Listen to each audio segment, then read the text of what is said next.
In the 1840s, Vienna General Hospital operated a maternity clinic designed to offer poor women a safe place to give birth. Instead, it became a death trap.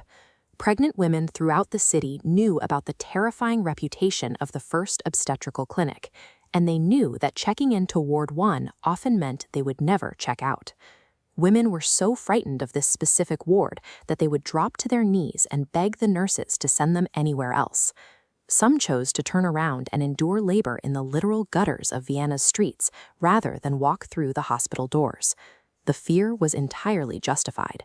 Women giving birth in the cold, filthy streets of the city survived at a higher rate than the women resting in the pristine beds of Ward 1. In the year 1846, a young Hungarian physician named Ignaz Semmelweis was officially appointed as an assistant at the clinic. He observed the panic among his patients and became obsessed with finding out what killed them. Ward 1 suffered an 18% mortality rate. Right next door, Ward 2 was at 2%.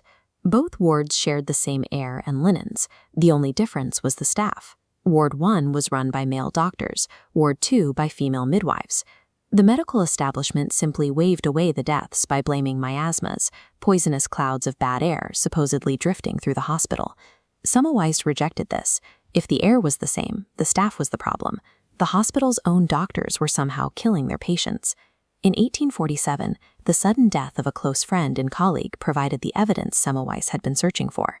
Jakob Koliczka, a professor of forensic medicine, had fallen ill and died after a routine procedure.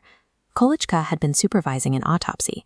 During the procedure, a medical student's hand slipped, and a scalpel accidentally pricked Koliczka's finger. Within days, the professor developed blood poisoning and passed away. Semmelweis reviewed his friend's autopsy report and noticed an unmistakable pattern. The internal inflammation and the progression of the infection in Koliczka perfectly matched the pathology of the pregnant women dying in Ward 1. This split-screen diagram tracks Semmelweis's breakthrough hypothesis. Medical students routinely spent their mornings dissecting dead bodies before walking straight into the maternity ward to examine pregnant women. Semmelweis deduced they were carrying invisible, cadaverous particles from the morgue on their hands. The midwives in Ward 2 never performed autopsies, which explained their low mortality rate. He immediately issued a strict mandate.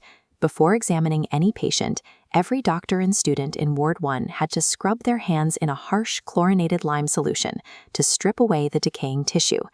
This line graph illustrates the immediate result of that single rule.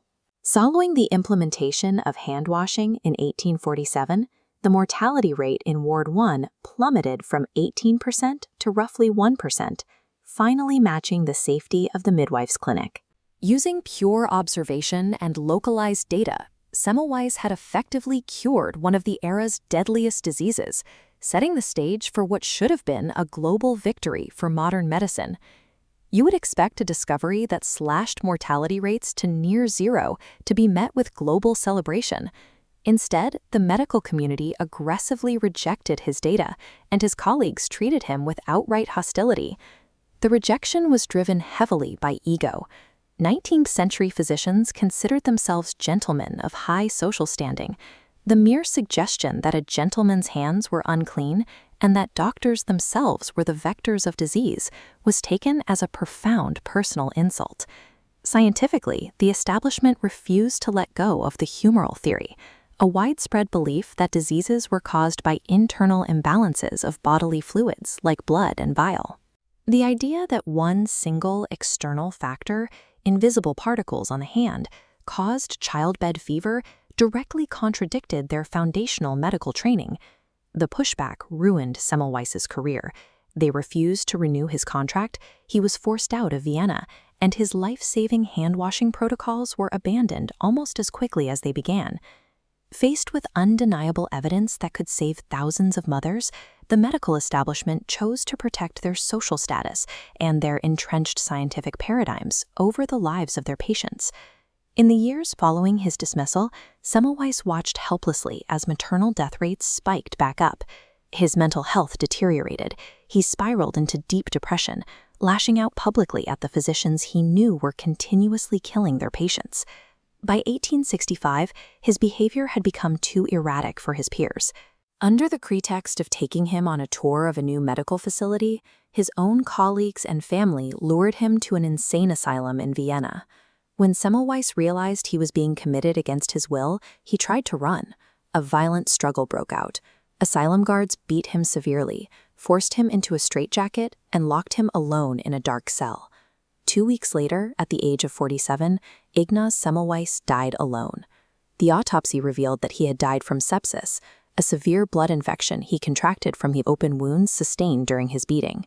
He was killed by the exact same pathology he had spent his career trying to eradicate.